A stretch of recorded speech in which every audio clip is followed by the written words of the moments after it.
Hello viewers, আসসালামু আলাইকুম। এখন আছি টিকাতলি মোড়ে। একটা কাজে আসছিলাম এদিকে, ভাবছিলাম আপনাদেরকে একটু সময় দেই। হ্যাঁ, তো রাস্তাটা পার হইতেছি, দেখি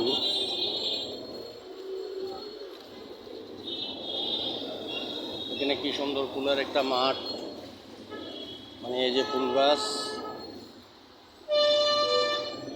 আর আমি দেখি রাস্তাটা পার হই ক্লাবের মোড়ে।